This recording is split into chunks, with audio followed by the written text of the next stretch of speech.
大家好，欢迎来到听书学史。今天我想向大家介绍日本顺天堂大学医学部教授小林弘幸先生所著的《名医教您提升免疫力的习惯》这本书。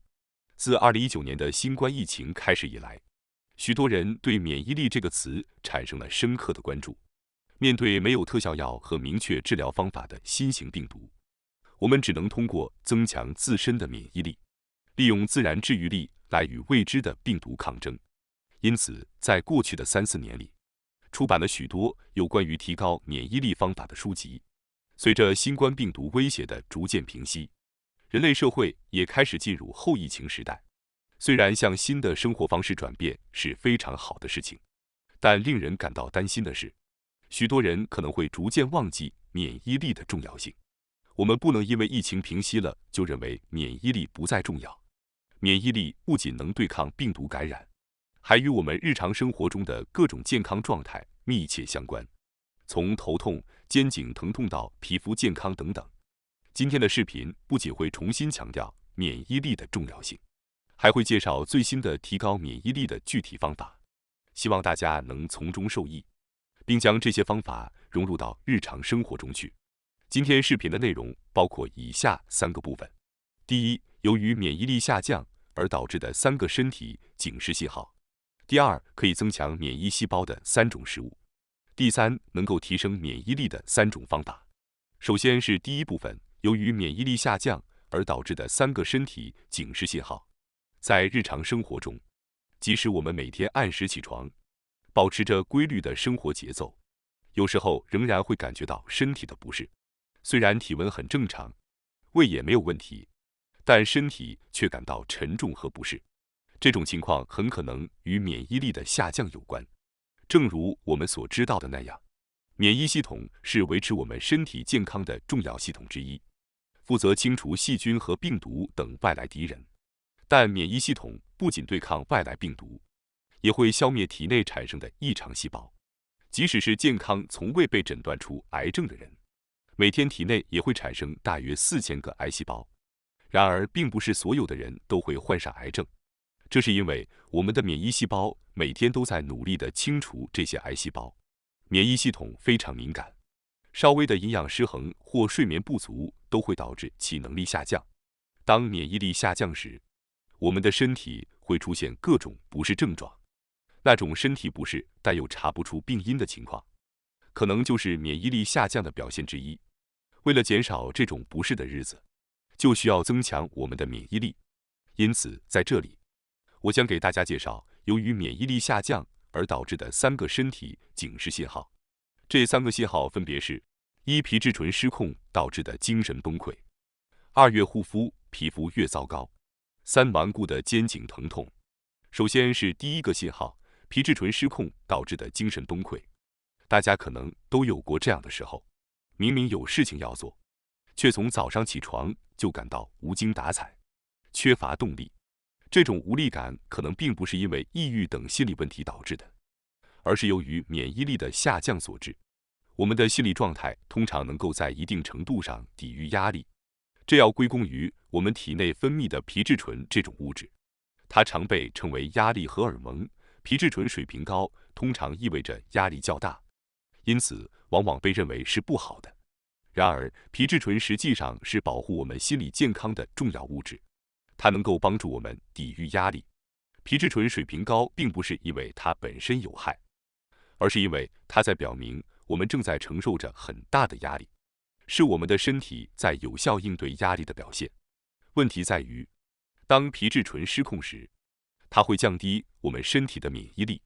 大家可能听过一句俗话：笨蛋不会感冒。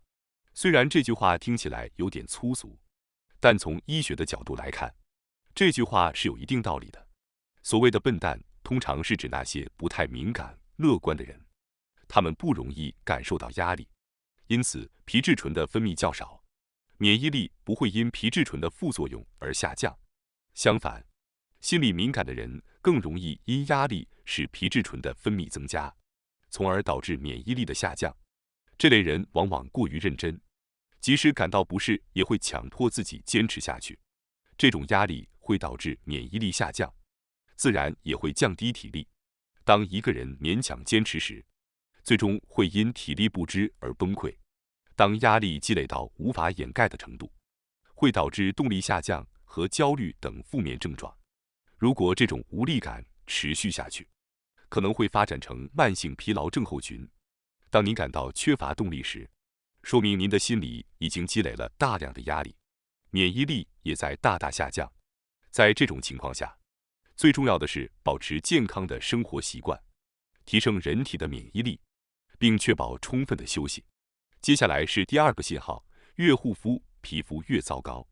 如果您每天都在认真护肤，但皮肤的状态仍然不太好，这可能是由于免疫力下降所导致的。皮肤是身体抵御病原体的第一道防线，它时刻暴露在病毒、细菌、灰尘等异物面前。皮肤就像战国时代的城墙一样，随时检查着是否有异物入侵。一旦发现外敌，就会立刻阻止其入侵。这种皮肤的功能被称为皮肤屏障功能，而维持这种屏障功能的正是我们的免疫力。当免疫力下降时，皮肤的屏障功能会减弱，城墙容易被突破，异物容易侵入体内。如果皮肤问题是由于免疫力下降引起的，那么无论涂多少昂贵的护肤品都无法改善皮肤的状态。如果忽视了内在的免疫力提升，而只是不断进行外部护肤，皮肤只会受到越来越多的损害。无论花多少钱，皮肤状态依然无法改善，最终可能导致不可逆的皮肤老化。因此，当皮肤状态不佳时，不仅要进行外部护肤，防止更多异物的侵入，还要从内而外的提升免疫力。免疫力恢复正常并得以维持，皮肤问题自然会逐渐改善。接下来是第三个信号，顽固的肩颈疼痛。肩颈疼痛通常被认为是由于肌肉或关节问题引起的，但为什么肩颈疼痛会与免疫力有关呢？肩颈疼痛的直接原因是长时间保持同一姿势或紧张导致的脖子和背部肌肉僵硬，血液循环不良，肌肉的血流不畅，会导致氧气和营养物质无法供应。同时，疲劳物质如乳酸不断积累，引发肩颈和脖子的疼痛，最终导致肩颈疼痛。如果是这种简单的肩颈疼痛，通过改善姿势或拉伸可以改善血液循环，很容易缓解疼痛。然而，如果敲打肩颈或拉伸后疼痛仍未消失，就需要怀疑是免疫力下降所导致的。疼痛本质上是一种炎症，顽固的肩颈疼痛意味着持续的炎症。炎症通常是由于免疫平衡失调所引起的。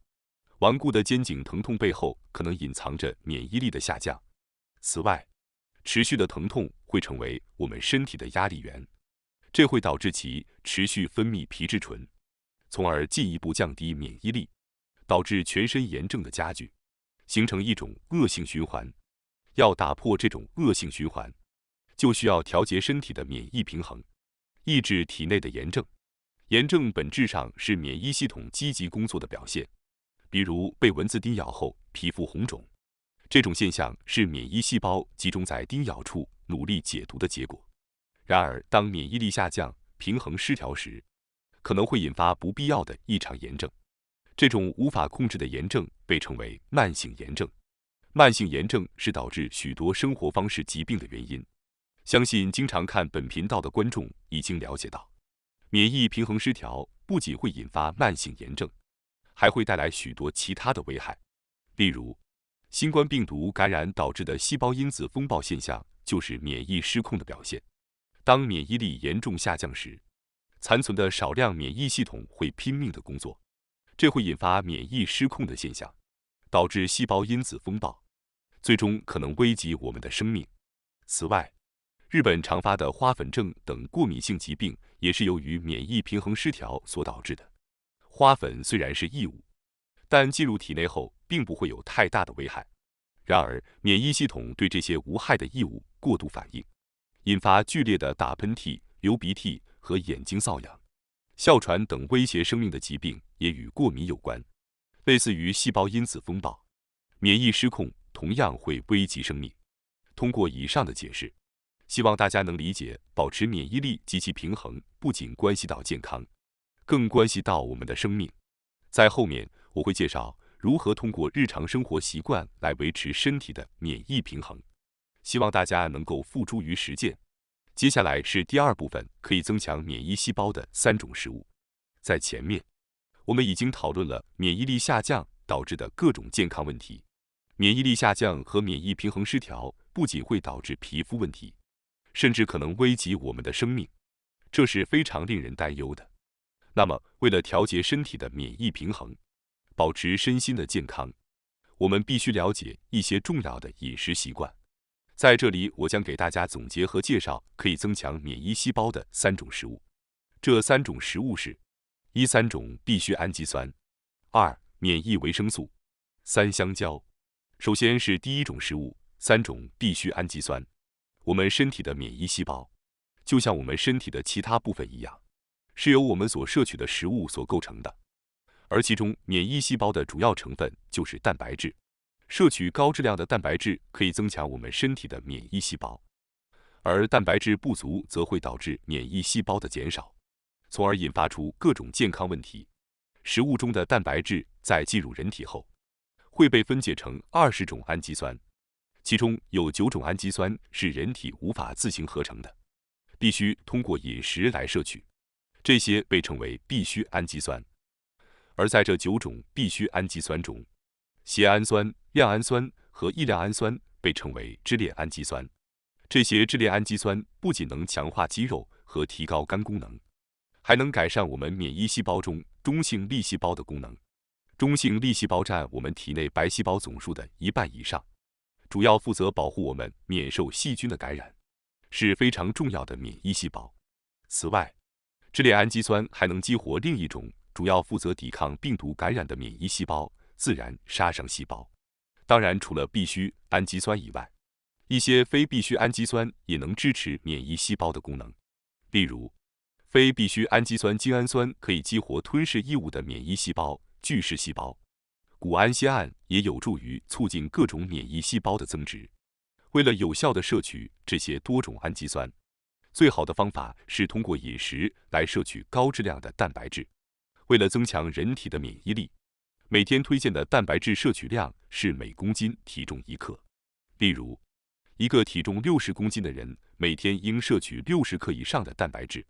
特别是对于老年人来说，由于肌肉容易退化，免疫力也容易下降，所以应该有意识地多摄取肉类、鱼类和鸡蛋等富含蛋白质的食物。接下来是第2种食物——免疫维生素。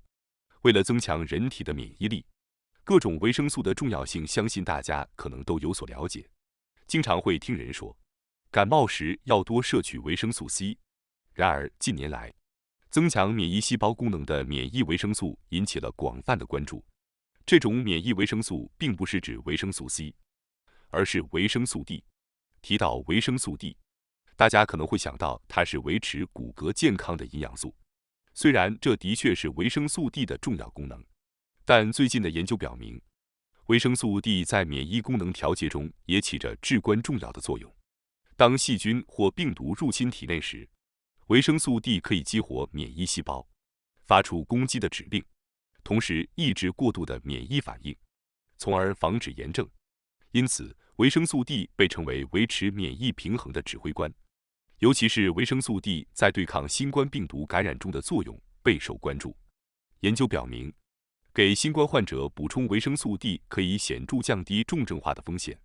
另一方面，缺乏维生素 D 会使感染新冠病毒的风险增加 1.5 倍，轻度以上症状的住院风险增加约2倍。因此，维生素 D 在后疫情时代显得尤为重要。然而，根据统计，大约 80% 的日本人缺乏维生素 D。根据日本的饮食摄入标准，成人每天需要摄取 8.5 微克的维生素 D， 而日本人平均摄取量仅为 6.6 微克。长期维生素 D 不足会导致免疫力的下降，增加感染新冠病毒等多种传染病的风险。因此，特别是对免疫力下降有所担忧的老年人，应该积极摄取维生素 D。需要注意的是，维生素 D 是脂溶性维生素，不能通过尿液排出体外，所以不建议通过大量补充剂来摄取。最好还是通过天然优质的食材来获取维生素 D， 比如鲑鱼、沙丁鱼等海产品以及香菇等蘑菇类。希望大家能在日常饮食中多摄取这些食材，从而保持免疫平衡。接下来是第3种食物，香蕉。提到香蕉，可能有些人会担心它的糖分含量而不愿多吃，但根据本书作者所称，香蕉是一种非常优秀的增强免疫力的食材。通过对各种研究论文的对比分析，作者得出了每天吃2根香蕉是最佳选择的结论。香蕉能提高免疫力的秘密在于其含有的抗性淀粉。抗性淀粉是一种兼具水溶性和不溶性食物纤维功能的超级食物纤维。然而，正如前面所提到的，香蕉的糖分含量确实让人有所顾虑，因此推荐大家食用茎部还带有绿色的未完全熟透的青香蕉。这种青香蕉不仅糖分含量较低，而且抗性淀粉的含量也比熟透的香蕉要多，这样既能将糖分的负面影响降到最低，又能最大限度地享受抗性淀粉带来的免疫力提升的效果。如果您还没有尝试过青香蕉，建议去超市时关注一下茎部仍然是绿色的香蕉，尝试一下这种青香蕉的效果吧。接下来是第3部分，能够提升免疫力的3种方法。这3种方法是：1. 远离身边喜欢说脏话的人； 2. 唱歌； 3. 对各种事物心怀感恩。首先是第1种方法，远离喜欢说脏话的人。为了显著提升免疫力，大家应该养成的第1个习惯就是远离身边喜欢说脏话的人。研究表明，喜欢说脏话和抱怨的人会从周围的人那里吸收走免疫力。美国著名心理治疗医生弗里德曼的研究表明，喜欢说脏话的人患冠状动脉疾病的风险更高。而且，当我们听到别人说脏话时，会增加压力，导致皮质醇水平的升高，从而对免疫力产生不利的影响。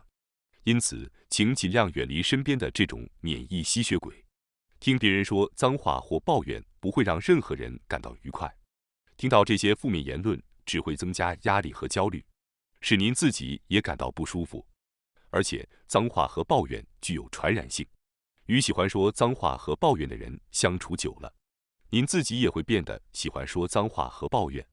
这是一种情感传染现象，即他人的情感和行为会影响自己。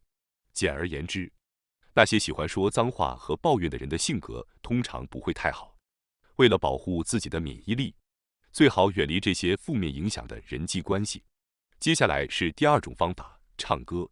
这个习惯可能有些出人意料，但实际上，唱歌对免疫力提升的效果已经逐渐被科学所证实。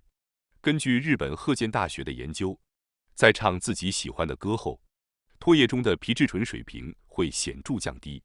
正如我们在第1部分中提到的那样，皮质醇是一种会显著降低我们免疫力的荷尔蒙，因此通过唱歌来减少皮质醇水平，进而能够提升人体的免疫力。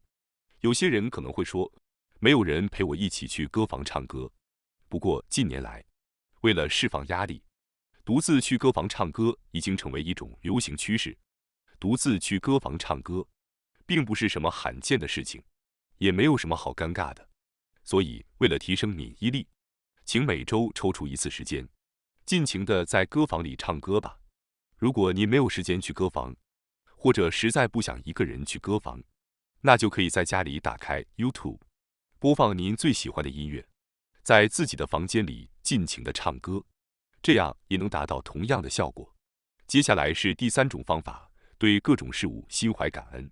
在日常生活中，对各种事物心怀感恩是一种极好的免疫提升方法，因为感恩之心可以让我们的大脑分泌血清素等幸福荷尔蒙，这些荷尔蒙可以降低我们的压力，改善导致免疫力下降的皮质醇水平。不仅如此，最近的研究还发现，与那些总是抱怨不满的人相比，日常心怀感恩的人，体内慢性炎症的主要原因白细胞介素6的水平更低。提升免疫力的重要方法包括锻炼和调整饮食习惯，但对有些人来说，实施这些可能会令人难以坚持下去。然而，感恩日常生活中的事物，是从现在就可以开始做的简单行为。希望大家能够通过感恩之心来提升自身的免疫力。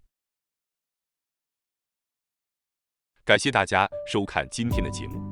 如果你喜欢我们分享的内容，记得点赞、订阅并开启小铃铛通知，第一时间获取我们的更新。